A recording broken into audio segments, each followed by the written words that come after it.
Tonight, an arson investigation now linked to a homicide. Provincial police stepping in and a public plea for video. Pain at the pumps. I wouldn't be surprised if it doesn't hit $2.50 or $3. Gas prices surging again, what drivers are seeing and what could come next.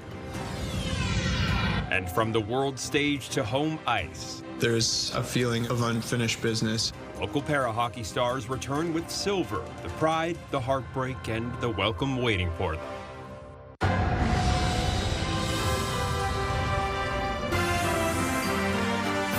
CTV News with Stephanie Mazzotti. Good evening and thank you for joining us. Stephanie is off tonight. I'm Travis Fortnum. A deadly runway collision at LaGuardia Airport is under urgent investigation tonight. An Air Canada Express jet slamming into a fire truck, killing 2 pilots and injuring more than 40 people in a devastating scene. CTV's Geneviève Boschman has the latest. Parts of the mangled cockpit hang from the Air Canada Express wreckage as investigators piece together the cause of the collision. Man, that wasn't good to watch. Chilling audio from the air control tower reveals some of the communications leading up to the crash and its horrifying aftermath.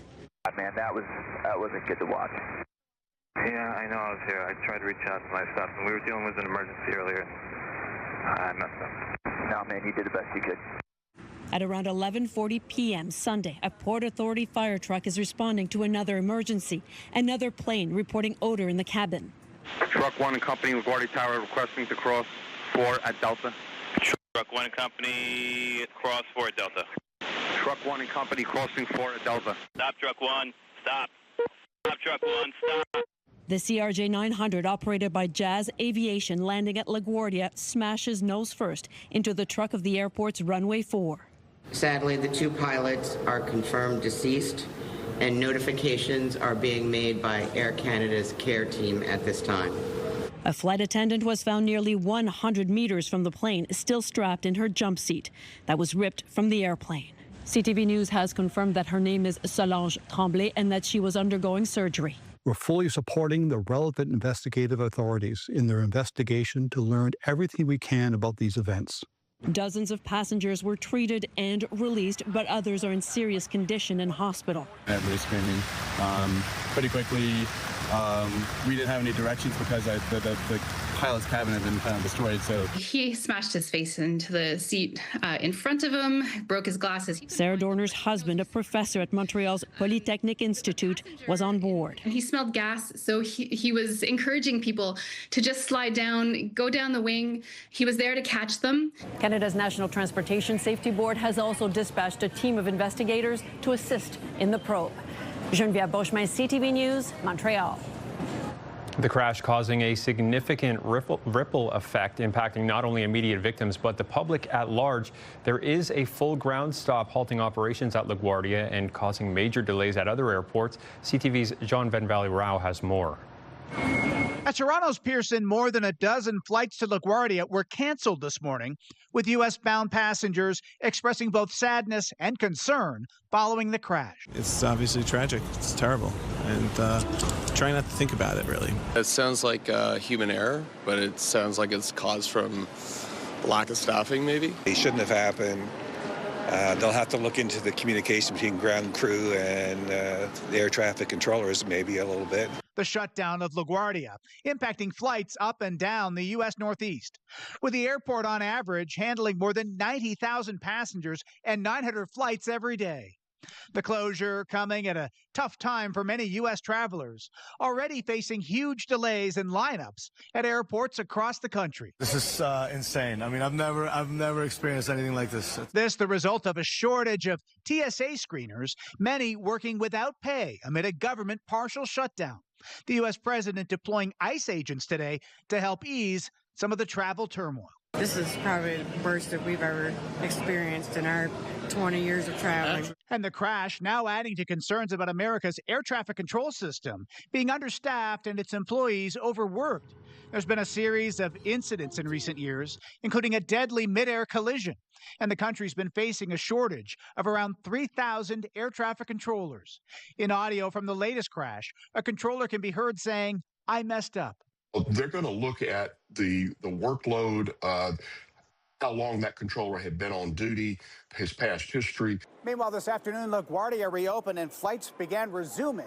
But passengers headed to the States are still being advised to check on their flight status before heading to the airport. John Benavali-Rouse, CTV News, Toronto.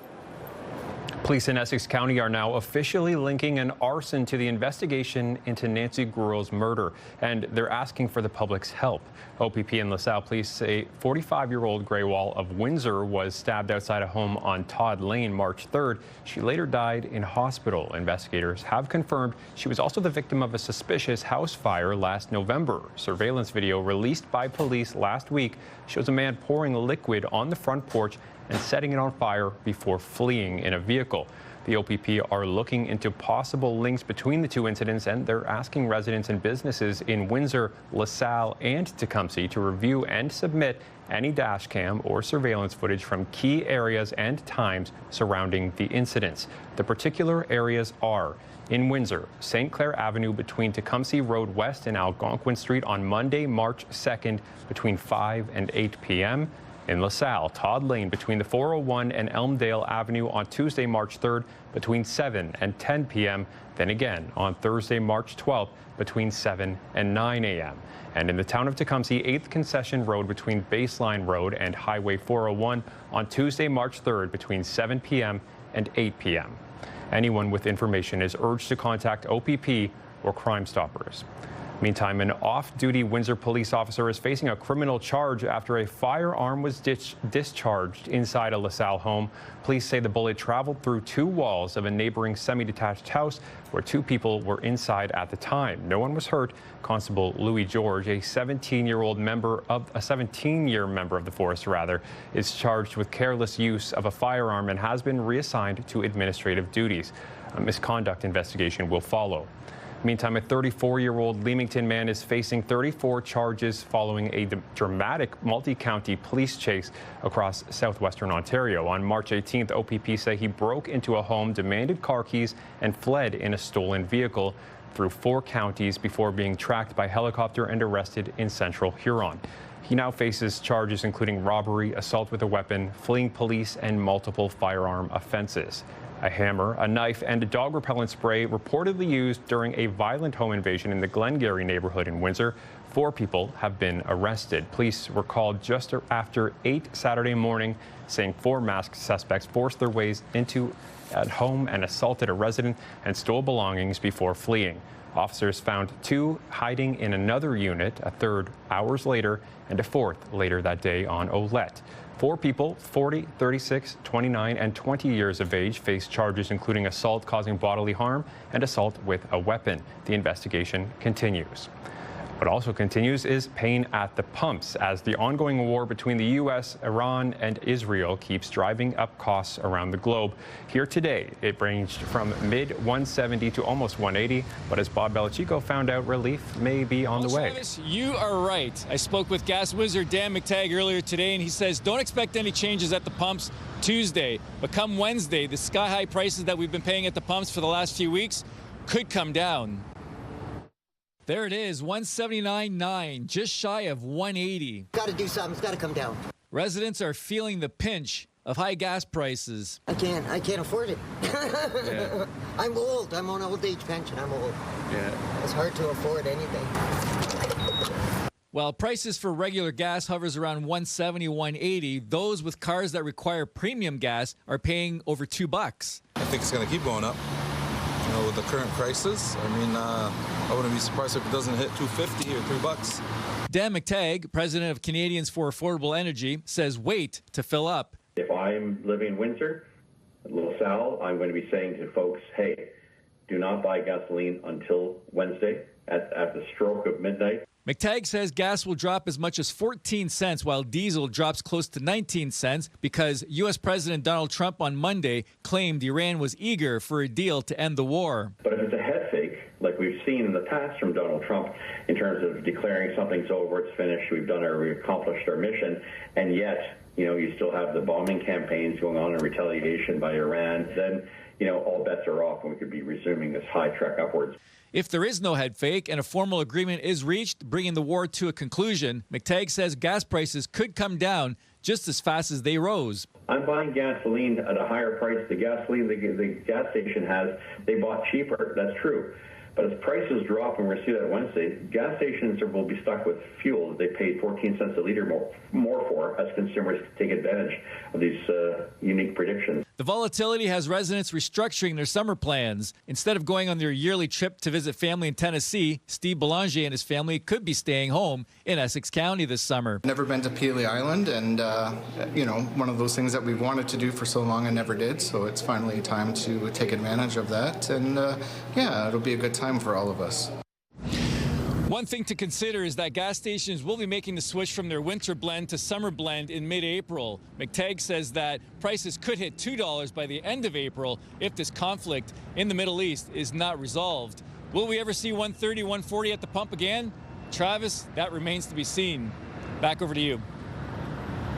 Thank you, Bob. That's CTV's Bob Belichico reporting for us tonight. And that takes us to our question of the day. Would you consider changing your driving habits because of gas prices? Go to our website to cast your vote, ctvnewswindsor.ca. On Friday, we asked you if you have ever paid significantly more than face value for tickets to an event. Almost 1,000 people voted. 82% say no. And we're not paying more than face value for the weather out there today. CTV's Gary Archibald joins us with our first look at the weather for tonight. Gary, what are we in for? Good evening, Travis. We are in for a cold, chilly, and breezy evening. Right now, temperatures well below seasonal. For this time of day, we'd be closer to about 4 or 5 degrees Celsius. We're holding at 2. The wind out of the north. We've seen snow grains, snow flurry activity coming off Lake Huron, Lake St. Clair. It will be cloudy and breezy at least until, say, 9 or 10 p.m. before things start to settle down a bit. And we'll see a bit of a clearing through the overnight, but you get a sense of that northerly and northwesterly flow of energy. That wind profile fetching off of the Great Lakes has produced the snow we've seen across southern Ontario. We are still cold, at least until tomorrow morning, and then a nice surge. Warming up for the next few days, and then some. I'll break down that story just ahead. For now, I'll send it back to you at the desk. Thank you, Gary. A warning to drivers, EC Row is closed every night this week. The eastbound lanes of the expressway will close at Banwell tonight at 8 and won't reopen until 6 a.m. It's to allow for some work on the Banwell overpass. Tomorrow night, the eastbound expressway will be closed again. Then on Wednesday and Thursday, it will flip with the westbound lanes closed at L'Esperance from 8 p.m. until 6 a.m. For safety purposes, we don't want to be lifting girders over active traffic. So again, for everybody's safety, we're doing this overnight, and we're going to be dropping those in. So it will require a full lane closure just for those purposes.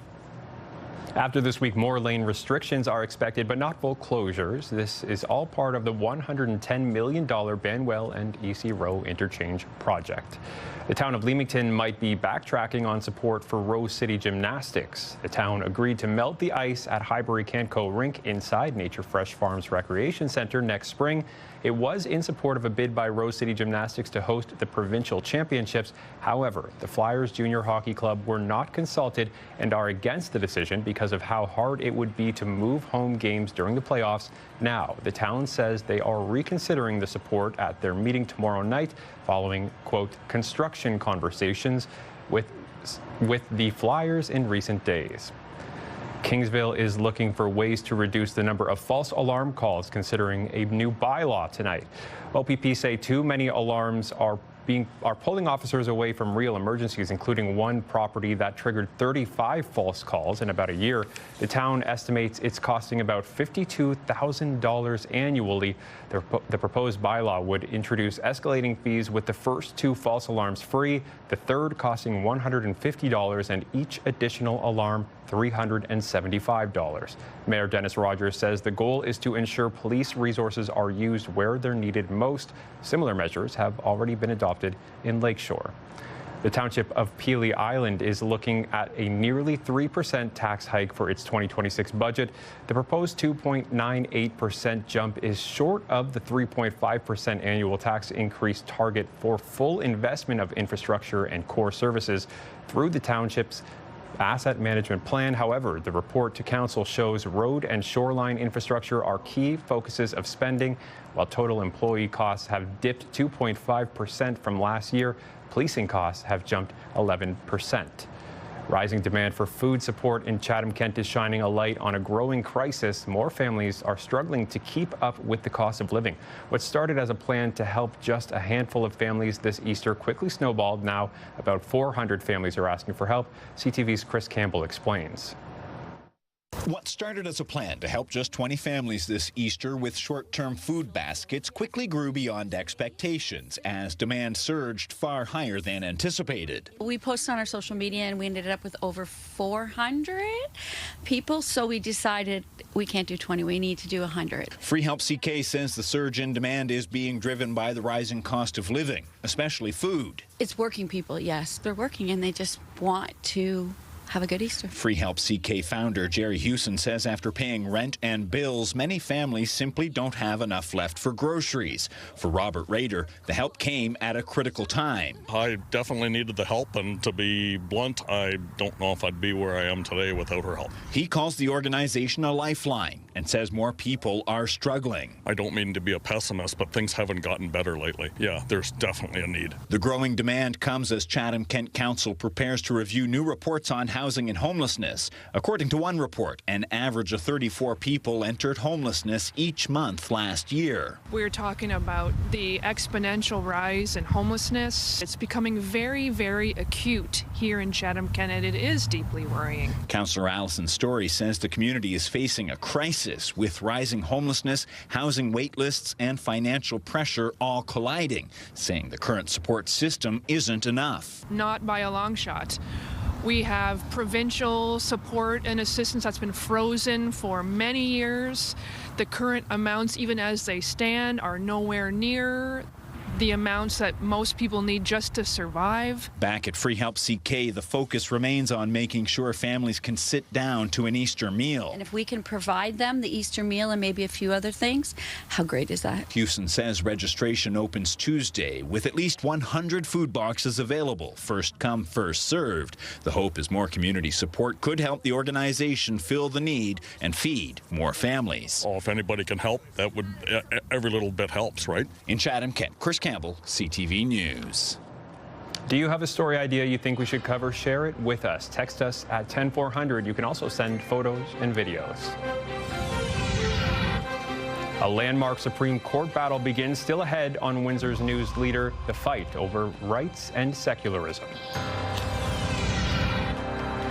And Canada's Paralympic silver medalists in hockey are home. Tyler McGregor and Corbin Watson return home to cheers, family, and new dreams on and off the ice. Donald Trump has extended his deadline to Iran to reopen the Strait of Hormuz, saying the U.S. will hold off on threatened strikes against Iranian power plants. See how that goes. And if it goes well, we're going to end up with settling this. Otherwise, we'll just keep bombing our little hearts out. Trump said there are major points of agreement with Iran and that talks that began yesterday could continue. He claims Iran wants to make a deal, but Iranian officials have denied there were negotiations. A major constitutional battle kicks off at the Supreme Court. At stake, the controversial notwithstanding clause that lets politicians override certain rights. CTV's Michael Couture sets the stage for the historic battle. It's not just a piece of cloth. It's my conviction. For Naveen Wali, this legal fight is personal. The Muslim woman can't pursue her dream of teaching in Quebec because Bill 21 prevents civil servants like teachers from wearing religious symbols. She's even been told she can't volunteer at her daughter's school. Because of my hijab, because they consider this a religious symbol.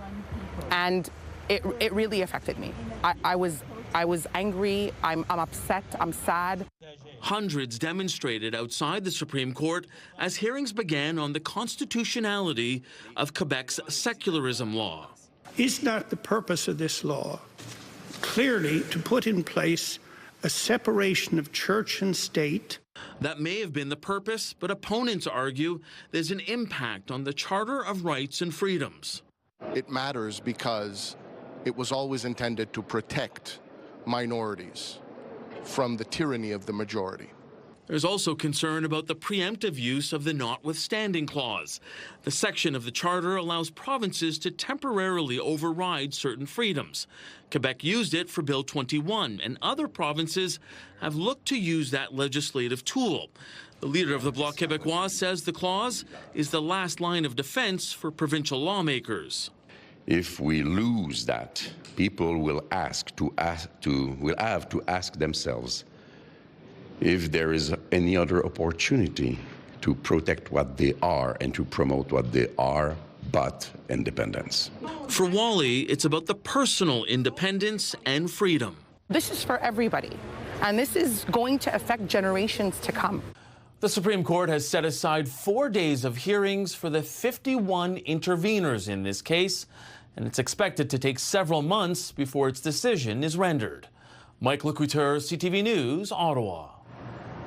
MPPs are back at Queen's Park today for the first time since December, and the spring session is expected to be busy. The Ford government will be tabling its budget on Thursday and is facing criticism over a bill to restrict freedom of information access. CTV's Queen's Park Bureau Chief Siobhan Morris has the details.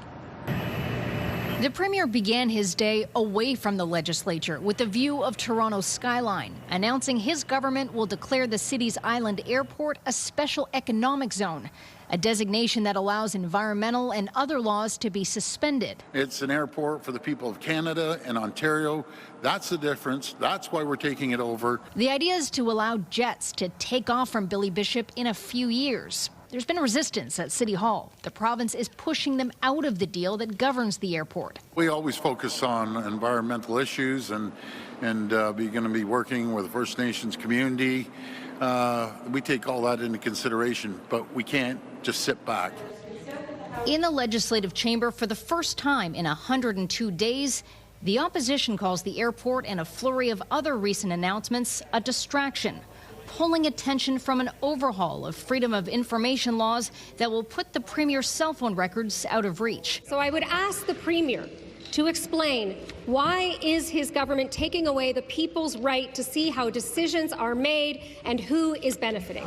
Doug Ford's been clear his cell phone is the reason for this change, but maintains Ontario is just getting in line with Ottawa. There's two groups that are concerned about it.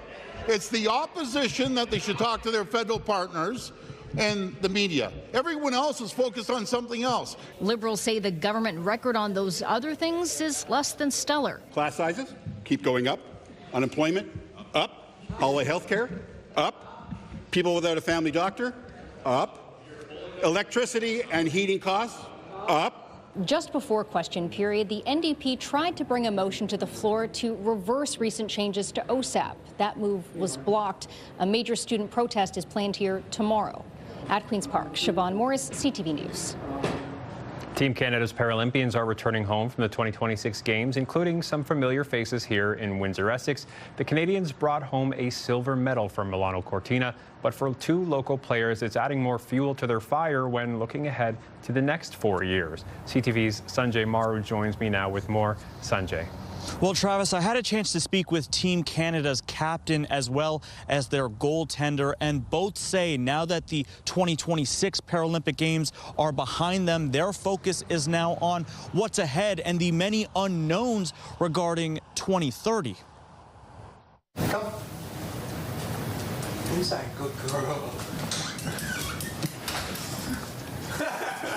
Tyler McGregor is finally getting a moment to relax following an incredible Paralympic performance, returning home in Essex County on Saturday to his fiancée and his beloved dog. Named her Mila, just like short form for Milan. Milan, the site of this year's para-hockey games at the 2026 Paralympics, where Canada brought home a silver medal. There's a feeling of unfinished business. The expectation for a Canadian hockey team is to win gold medals, and we believe we're on the path to getting there. Leading Canada as team captain for a second straight Paralympics and competing in his fourth overall, McGregor says while another run in 2030 is possible, life off the the ice is starting to take priority. The 32-year-old is set to be married and says he's ready to start a family, but the competitor in him is not going anywhere. I will do whatever I can to find a way to make that work and to be there in 4 years, but there's steps that certainly have to be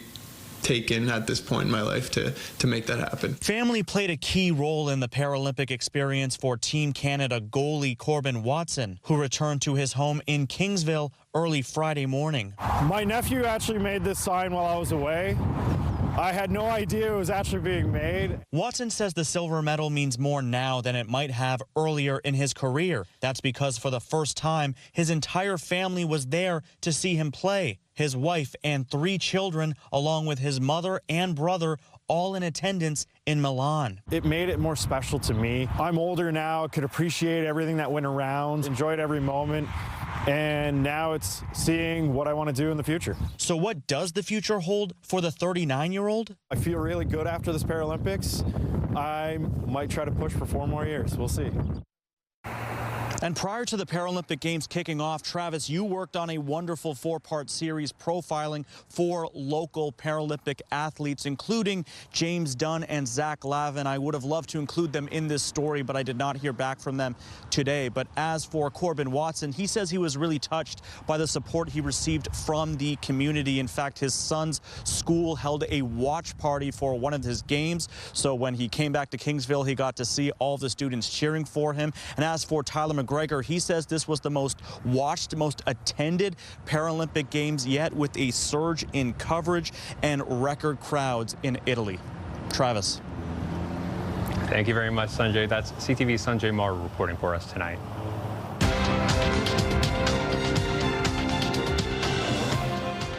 Canada's main stock index was up, while U.S. stock markets also rose. In Toronto, the TSX gained 566 points, and in New York, the Dow added 631, and the Nasdaq is up 299. The Canadian dollar was unchanged at 72.90 cents American, and on commodity markets, gold lost more than $176 an ounce, and oil fell more than $10 a barrel. Thousands of Ontario nurse practitioners are underused while patients pay out of pocket for services. A funding deadline is fast approaching. Let's look at our CTV News weather snapshot. Thanks to Deborah Rohr for sharing this image with us. If you've got a special weather shot, send it to us. Text it to 10400. We'll talk chilliness tonight, but warming up midweek next on CTV News Windsor.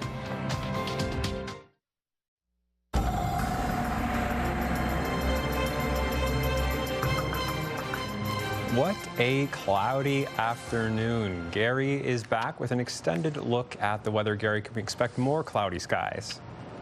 Yes, cloudy and cold tonight, but let's not forget there's this great contest that's out there right now. And of course, you want to know the PIN number. Your Money Mayhem PIN for today is 4235. Once again, 4235.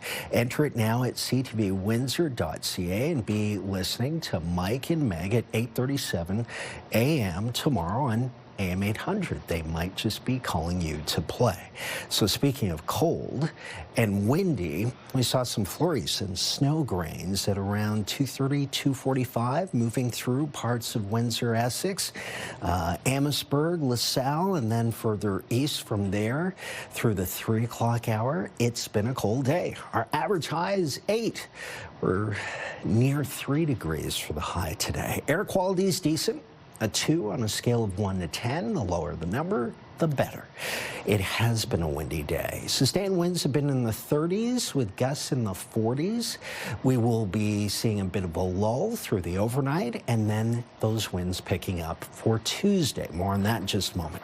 So 2 degrees, mostly cloudy at the airport in Windsor. That's 36 degrees Fahrenheit, 0 or 32, and mostly cloudy in Chatham-Kent and the surrounds. It feels like -6 in Chatham-Kent. It feels like about -3 to -4 in Windsor, Essex. And across the country, we're not seeing double digits for daytime highs. We did see it last week in parts of BC and Alberta. We are just leveling off in the lower single digits for the most part out west. It's colder in the east, and yes, snow has been a big part of the story across, well, southern Ontario proper for the last, say, 2 to 3 hours. We've seen a steady pickup, some of it lake enhanced and heading south and east. A good northwesterly wind, right, from which it emanates, draws colder air into our airspace. The next 2 disturbances, we call them shortwave disturbances, are likely to stay to the north and work their way east of us, so that's some good news. But the cold air will be sustained and reinforced. Tonight, we're looking at partly cloudy conditions through 8 p.m., clear through 10 and midnight.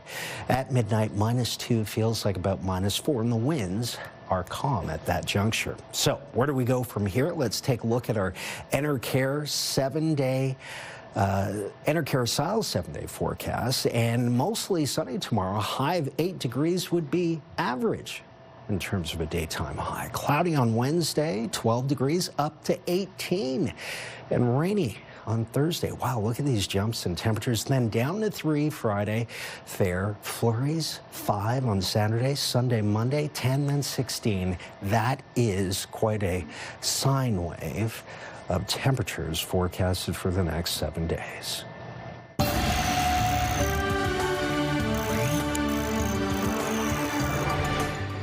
An April 1st deadline is looming for the provincial government to set up funding for all nurse practitioners in Ontario. However, there are concerns that deadline won't be met, which could mean patients paying out of pocket for some services. CTV's Pauline Chan reports.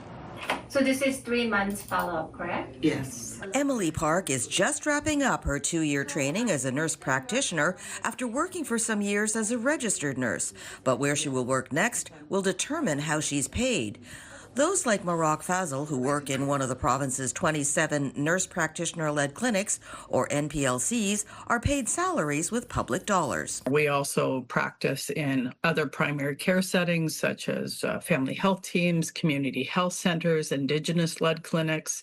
Nurse practitioners are in long-term care and correctional centers and hospitals doing primary and specialty care. But Michelle Acorn of the Nurse Practitioners Association of Ontario says a significant number of the 6,000 nurse practitioners in the province are unemployed or underemployed. Nurse practitioners have stepped up and improved access to care for patients. Some, unfortunately, are not publicly funded and are in the private sector right now. Patients are paying out of pocket right now for some publicly funded services because there is no way to remunerate or pay the nurse practitioner because we do not have easily accessible, flexible funding models similar to our physician colleagues. The federally set deadline to do that is April 1st, but the Nurse Practitioners Association fears it won't be met. Today, the Ministry of Health said the Ministry of Health is actively reviewing and engaged in ongoing discussions with provincial and territorial partners and the federal government regarding implementation expectations of the federal government's direction. The ministry should be applauded for the infusion of over $2 billion for primary health care through the Primary Care Action Team. And the mandate is to attach Ontarians, 100% of Ontarians, to a nurse practitioner or a physician and leverage their full teams. Acorn adds that nurse practitioners are a group that's actually growing by 11% each year, so they could play a vital role in ensuring that every Ontarian has a primary care provider. But she says fair, stable funding is key. Pauline Chan, CTV News.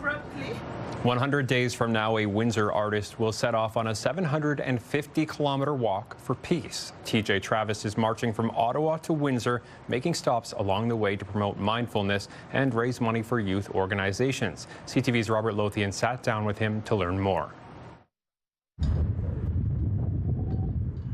It's an ancestral pilgrimage. I'm leaving Parliament Hill on Canada Day to pay homage to that beacon of freedom that Canada represented for my ancestors. And it's going to be a walk that concludes on August 1st, which is Emancipation Day, you know, really celebrating the reason why, you know, my family and so many other families came here.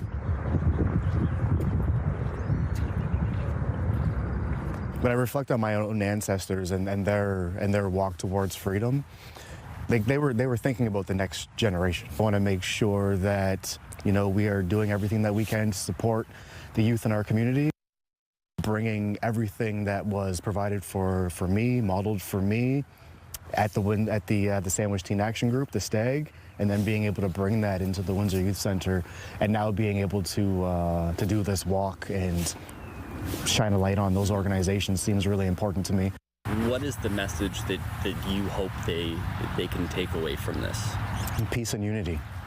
Peace and unity. Like, this is an opportunity for us to come together, to reflect on the world as it is. Also for us to reflect on the privileges that we have to exist in this time. So now the work that I'm doing is I'm reaching out to the communities that I'll be visiting to let them know of visitors coming in, you know, and if anybody would like to engage, please engage. The Windsor Spitfires are kings of the West again, marking 4 titles in 5 years. The team will now eye the playoffs starting Thursday.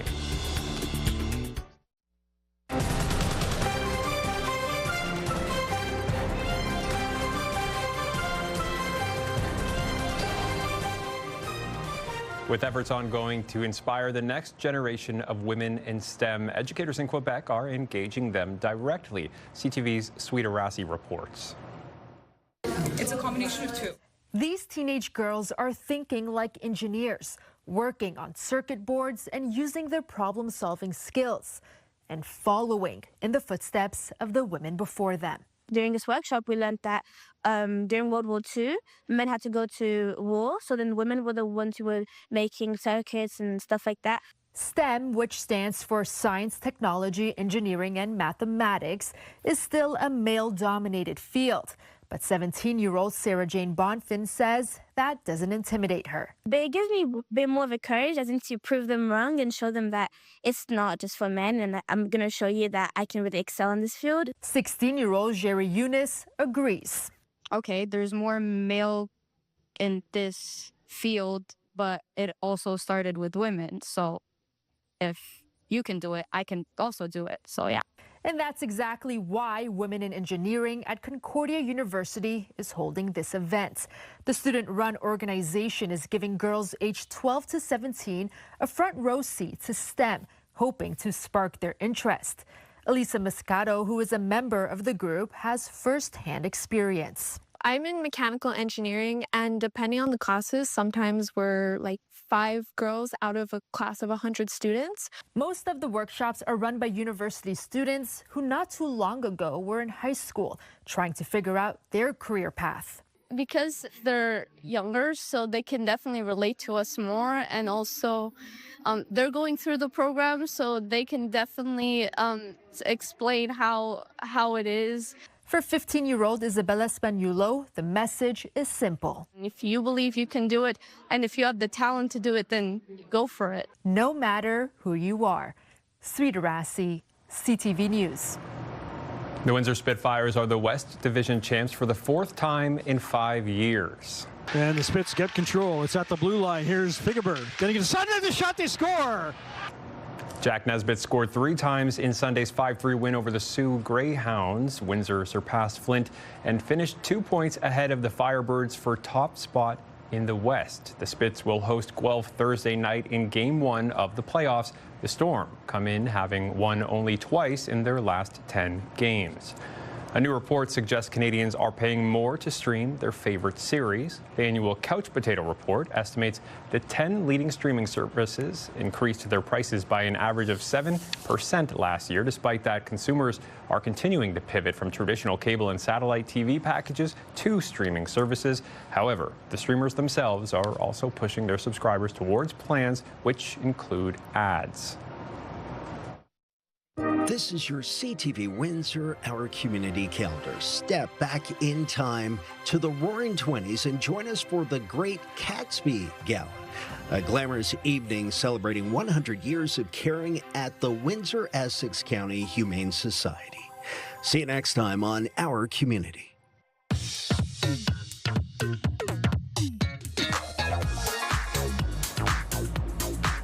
Time to check in on what's happening now with Melanie Kentner. And Melanie, that is. Funny we should hear about the Humane Society and the community calendar, because we're going to be talking about a partnership between the Humane Society and PetSmart. That's right. So it's the company's National Adoption Week, and they're putting some of their available animals up for adoption at PetSmart on Dougal until the 29th. Staff and volunteers will be there on Thursday and Saturday for special Adopt Joy Days with the shelter's dogs on hand. Cats and birds will also be available throughout the week. Humane Society head Lynette Bain says the program got a $35,000 grant for 2026 to support its operations, which could increase based on the number of adoptions.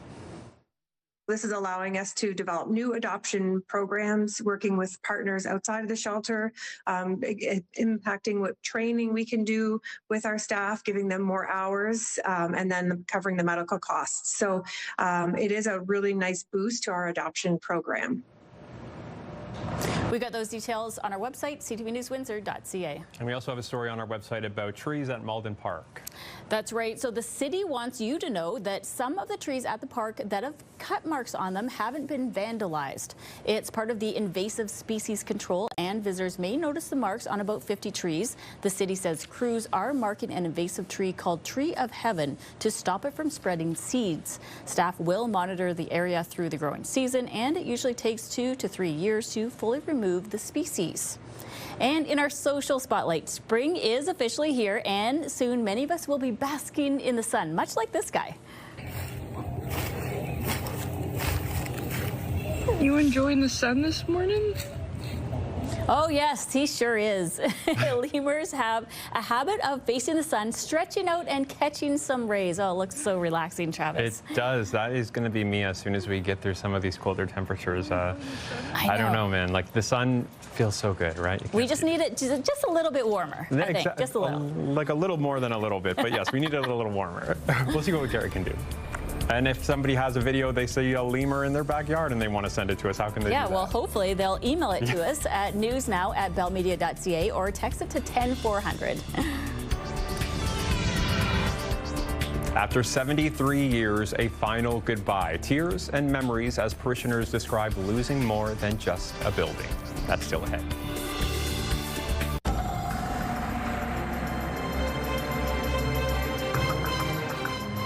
Gary, people say March comes in like a lion, goes out like a lamb. I mean, the only thing I'm thinking about a lamb these days are the clouds. The sheep, fluffy sheep, you know what I'm seeing doing here? And those same clouds brought some flurries this afternoon. Yeah. Say around 2:30, 3 o'clock. It was cold and windy. It just was not a pleasant day out there. And I saw a lot of people underdressed because it felt about -5, -6. Speaking of feeling, wind chill values tomorrow morning, pre-dawn -10. It will be sunny and warm up to a seasonal 8 degrees. Then it just warms up. A huge surge is coming our way. Wednesday up to 12, cloudy. Thursday, showers likely, 18. And then Friday down to 3. 15-degree disparity there in temperatures. What is it? In like a, I should know. Yeah, in like a lion, out like yes, a lamb. But like looking at that, I don't know if I agree with that. The temperatures are definitely better than when we started the month, but I don't know if I think it's very gentle.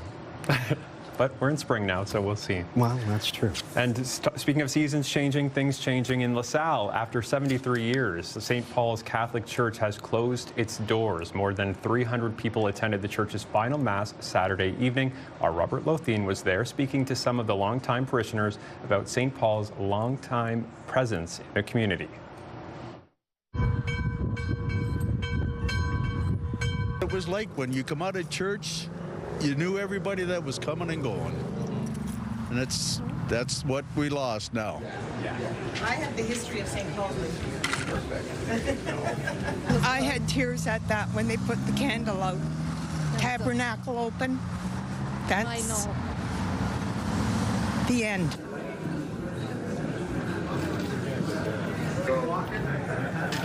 It meant to our parents. It meant my mother used to cook for the priests here. We were close. We were all, yeah, we're missing. It is a loss, but what was also present at the Mass is people from the other churches, the 2 other churches, and they're really ready to welcome them.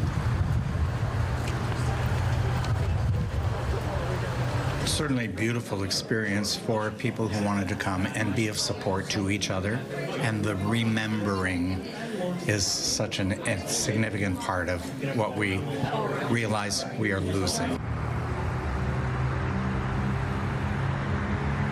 There is a whole diocesan policy and process in place in terms of what happens now, in terms of whether the building's put up for sale, how those proceeds are divested, etc.